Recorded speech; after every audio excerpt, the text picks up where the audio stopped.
Hey, it's your coach, Laurie McNaughton, coming to you again with another hopefully short video that you can make some improvements on your business and help you get better results. And really, this is a bit of a pet peeve, this subject for me, and that's hiring.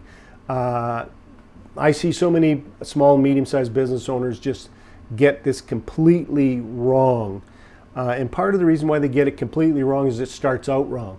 They write a poor ad that looks like every other ad on the internet, on Indeed or ZipRecruiter. If you look at, just go and look for yourself. If you look up electrical contractors that are looking for an electrician, or plumbers who are looking for a plumber, or construction companies that are looking for foremen or looking for carpenters, whatever, and you'll see almost all the ads are exactly the same. So what you get is you get spammed. You get spammed with resumes. The first thing you want to do is write an ad that starts to deselect people. So, and I'm not going to get into too much detail because I don't want this video to be long, but it could be if you're looking for an electrician, for instance. If you have attention to detail, you work well on your own, and you've been known for getting the job done and getting a job done the first time. You get along well with your teammates in the company. You take direction well. You might be the person we're looking for. Now that's just a shortened version, depending on the different jobs that you're looking for, jobs that you're looking to fill. Yeah, you want to write it in such a way that somebody who doesn't want to be they want to be free to do things the way they want to do them, they're going to go, this is just not looking like a place I'd want to go to work. Because those people are not the people that you want to hire. You want those people that exactly what you're looking for in that ad. And should you contact me, we can talk more about how to write good ads. So make them a deselection process. And then you got to ask better questions when you're interviewing them. You want to understand people's attitude versus their aptitude.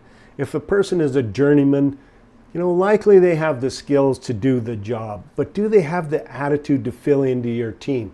Do they buy into the vision and mission and culture that you're trying to set up inside your organization? Will they be a good employee? So you got to understand things. So you want to ask them, what are some of the life lessons that you learned from whoever? Could be a parent, could be a teacher, could be a coach. What are some of the life lessons that you've learned and how have you applied them in your life? If they can't come up with one, they're probably not going to be a good employee. The other thing you want to ask, the question is, so when I contact your previous employers, what are they going to say about you? And I want to make this point. You say, when I contact, not if I contact, when I contact, because that's going to tell them that you're going to call these people up. What are they going to say about you? They're way more likely to be honest with you at that particular point. Now, when you call up that employer, all you got to do is say, listen, we're interviewing X, Y, and Z for a position in our company. All I want to know is if you're busier, would you hire this person back? And if they say no, then you say thank you very much and you move on to the next person. So you got to create a system. And I know many of you are going, I don't have time to do this. Part of the reason you don't have time to do this is because you're doing all these hiring over and over and over again. Think about it. How much time does it take you to write an ad, sift through resumes, and interview people? It takes a fair amount of time, right? So you get it wrong, and then here you are having to start all over again. So if let's for argument's sake say it's a 4-hour process, and it could be longer, it could be shorter, but let's say it's a 4-hour process, and you hire somebody in month 1, month 2, they don't work out, boom, they're gone. Another 4 hours doing exactly the same thing, getting the same kind of employee, boom, month later they're gone. You're doing this all over again. So you start in the process over and over and over again. That's not what you want to do. You want to hire people that you can develop into leadership roles so they can start to do the hiring and they can do some of the heavy lifting around that. This will just free up way more time. Listen, I want to end this with this, and that is you get the people you deserve. If you put as a minimal effort, by the way, if I asked you, would you be happy if you had an employee that would put in a minimal effort? You'd all say absolutely not. But if you put in a minimal effort into your hiring system, it's probably 80% of the time you're going to get it wrong. You might get it right 10, 20% of the time.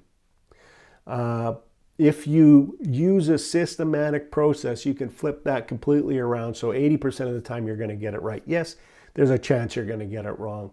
You can use the best system in the world, and there's a chance you might get it wrong. But I think you'd all agree with me that 80% chance of getting it right or 80% of chance of getting it wrong is worthy of taking some time to look at. So you want people who are going to become leaders in your organization. Leaders, they come from people with great attitudes. Simple as that. If they don't have a great attitude, bump. See you later. Thank you very much for your time. Now, I have a whole system that I can coach you through. If you're interested in getting better at your hiring, here's the bottom line, it will make you more money. Simply put, it will make you more money. Having great employees makes you money. Having crappy employees will cost you money. And I think you all know that now. So if you're interested in finding out more about how I might be able to do that with you, reach out to me by going to my webpage, lauriemcnaughton.com, and just scroll down to the bottom of the first page. And there's a link in there. You can book a 15-minute discovery meeting. I call them a discovery meeting because I want to understand if I can help you. And if I can't help you, then I'll hopefully steer you in the right direction. And if we agree at that end of that 15 minutes that it's worthy of us having a longer conversation about, then we'll book a longer next call, and we'll find out what the challenges that you're facing, talk about what the solutions are, talk about some of the ideas that I have. And if at that point you think it's a value for us to work together, then we'll get an agreement in front of you. You can take a look at. I have several programs to fit a lot of different budgets. Pick the one that works best for you. I'll help you with that a little bit. I'll give you some options, but we'll start there. So again, I want to go back.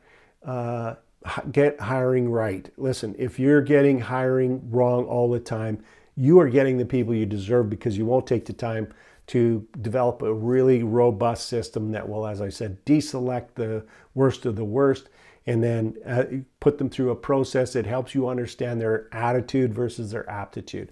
So again, if you want to figure out if we want to work together, just go to lauriemcnaughton.com.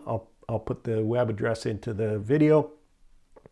Oh, and by the way, as all of these video things guys do, I'm not a player in that, but subscribe. I think it's probably a good thing. Subscribe and like the video, and I look forward to the opportunity of being of service with you one day.